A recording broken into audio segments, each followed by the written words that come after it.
السلام علیکم ورحمۃ اللہ وبرکاتہ۔ اعوذ باللہ من الشیطان الرجیم، بسم اللہ الرحمن الرحیم۔ ولما جاء عیسیٰ بالبینات قال قد جئتكم بالحكمة ولأبين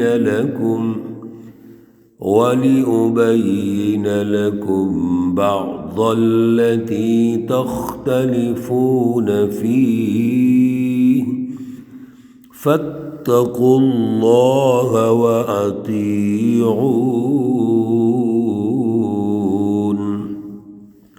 صدق اللہ العلی العظیم۔ اللہم صلی علی سیدنا ومولانا محمد النبی الأمی وعلی آلہ واصحابہ وبارک وسلم علیہ۔ معزز سامعین و سامعات، پارہ نمبر 25 سورۃ الزخرف، آیات مقدسہ نمبر 63 تا 67 ہیں،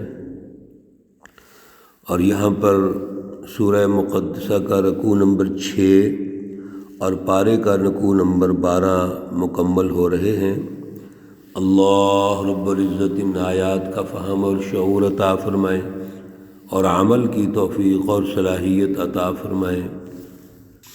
گزشتہ درس میں حضرت عیسیٰ علیہ السلام کے حوالے سے جو منفی کچھ پراپوگنڈا اور چیزیں تھیں، اللہ رب العزت نے کلیئر فرمایا اور ہماری یہ تربیت فرمائی کہ وہ تو اللہ کے بندے ہیں، کوئی معبود نہیں ہے۔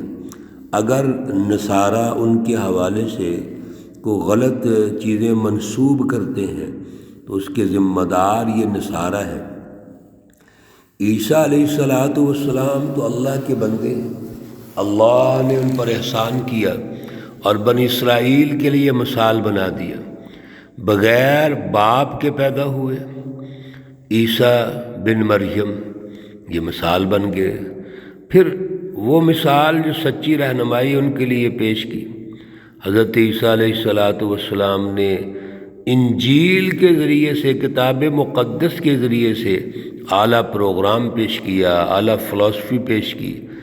میرے عزیزو، آج بھی اسی کے تسلسل میں اللہ رب العزت عیسیٰ علیہ السلام کے حوالے سے ارشاد فرماتے ہیں، وَلَمَّا جَاءَ عِيسَى بِالْبَيِّنَاتِ، اور جب عیسیٰ علیہ السلام واضح نشانیاں لے کر آئے، قد قال، آپ نے فرمایا، قد جئتکم بالحکمہ، میں تمہارے پاس حکمت لے کے آیا ہوں، دانائی کی باتیں لے کے آیا ہوں، اور یہ حکمت وہ سب سے بڑا فلسفہ توحید ہے، اور عملاً سوسائٹی کی مینجمنٹ ہے، سوسائٹی کی ترتیب و تشکیل ہے کہ کس طرح کی جائے، کون سے وہ بنیادی اصول و ضوابط ہوں گے جس پر سوسائٹی کی تشکیل کی جائے گی۔ میرے عزیزو، یہ بالبینات واضح نشانیاں لے کے آئے، معجزات لے کے آئے، سچی رہنمائی لے کے آئے اور حکمت لے کے آئے۔ وَلِأُبَيِّنَ لَكُمْ، اور تاکہ میں تمہیں بیان کر دوں، بتلا دوں، بَعْضَ الَّذِي، بعض ان چیزوں میں، تختلفون فیہ، جن میں تم اختلاف کرتے ہو، وہ چیزیں جن کو شریعت موسویہ نے حرام ٹھہرایا تھا، ان کا حلال ہونا میں بیان کرتا ہوں۔ اللہ رب العزت فرماتے ہیں سورۃ آل عمران میں رکوع نمبر 5 میں، وَلِأُحِلَّ لَكُمْ بَعْضَ الَّذِي حُرِّمَ عَلَيْكُمْ، تو میں تو اللہ کا نبی ہوں اور اللہ کا نمائندہ ہونے کے اعتبار سے جن چیزوں کو اللہ رب العزت نے حلال کر دیا ہے ہم ان کو حلال سمجھتے ہیں، جن سے اللہ نے روک دیا ہے ہم ان کو حرام سمجھتے ہیں، اور یہ اللہ رب العزت ہیں جو ہمیں آج کے دور میں بھی سچی رہنمائی دیتے ہیں، تو اس میں اختلاف تو ختم ہو جاتا ہے۔ لہذا فاتقوا اللہ، ایک تو اللہ سے ڈرو، وَأَطِیعُونَ، اور میری پیروی کرو۔ سب سے پہلی بات تو اصل میں اللہ کی ہے، ہم یہ سب کچھ اللہ کی طرف سے پیش کر رہے ہیں، تو اللہ کا خوف اور رضا اپنے دل میں پیدا کرو، یہ اہم بات ہے۔ اور دوسری بات کیا ہے؟ وَأَطِیعُونَ، میری پیروی کرو۔ ان اللہ هو ربی وربکم، بے شک اللہ رب العزت میرا رب بھی ہے اور تمہارا رب بھی ہے۔ فاعبدوہ، بس تم اس کی عبادت کرو۔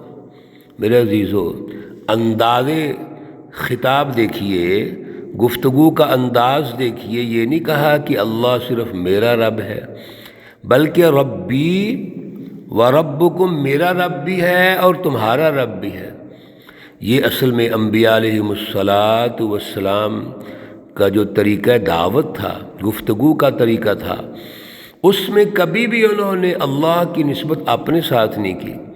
اللہ تو سب کے رب ہے، ساری مخلوق جتنی بھی ہے وہ اس کے خالق اللہ ہے۔ اس لیے یہ دعویٰ کر دینا کہ صرف اللہ ہمارا ہے، یہ دعویٰ درست نہیں ہے۔ انبیاء نے یہ دعویٰ نہیں کیا۔ ان اللہ ربی وربکم، بے شک وہ میرا رب بھی ہے اور تمہارا رب بھی ہے۔ فاعبدوا، جب ہمارا مشترکہ رب ہے تو پھر ہمیں سب کو اسی کی عبادت کرنی چاہیے، اسی کی بندگی کرنی چاہیے۔ ھذا صراط مستقیم، یہی سیدھا راستہ ہے۔ ابھی کل کے درس میں بھی صراط مستقیم کا ذکر ہوا تھا، اور وہاں پر بھی عرض کیا تھا کہ اللہ رب العزت کا جو سیدھا راستہ ہے، ایک تو اللہ کی عبادت ہے جس کو ہم توحید کہتے ہیں، ہمارے قلب میں، ہمارے ذہنوں پر اللہ رب العزت کی بالادستی ہونی چاہیے۔ اور صراط مستقیم کا دوسرا پہلو یہ ہے کہ اس کا غلبہ ہونا چاہیے۔ اب غلبہ کیسے ہوگا؟ وہ عدل کے نظام کے ذریعے سے ہوگا۔ ان اللہ یامر بالعدل، اللہ عدل کا حکم دیتے ہیں کہ آپ عدل و انصاف کا نظام قائم کریں، سیاسی نظام، معاشی نظام، اور جب یہ دونوں نظام عدل کے ہوں گے تو پھر معاشرہ بھی عدل پر قائم ہو جائے گا۔ یہی صراط مستقیم ہے۔ اللہ بھی یہی چاہتے ہیں کہ ساری انسانیت اللہ سے جڑ جائے اور آپس میں محبت و پیار کے ساتھ رہیں۔ وحدت انسانیت کی بنیاد پر سارے انسان ایک ہیں، اکٹھے ہو کر اللہ کے سامنے جھک جائیں۔ یہ ہے فاعبدوہ ھذا صراط مستقیم۔ فاختلف الاحزاب من بینہم، پھر اختلاف کیا کچھ فرقوں نے ان کے درمیان۔ اب صراط مستقیم تو واضح ہے، اس میں اگر کوئی فرقہ واریت پیدا کرتا ہے، اختلافات پیدا کرتا ہے، تو یقیناً وہ بہت بڑا مجرم ہوگا۔ فویل للذین ظلموا، بس ہلاکت ہے ان کے لیے جنہوں نے ظلم کیا ہے، جنہوں نے سوسائٹی میں انتشار پیدا کیا، فساد فی الارض پیدا کیا اور فرقہ واریت پیدا کی، لوگوں کے مابین پھوٹ پیدا کی۔ من عذاب یوم علیم، اور یہ دردناک عذاب ان کو آئے گا۔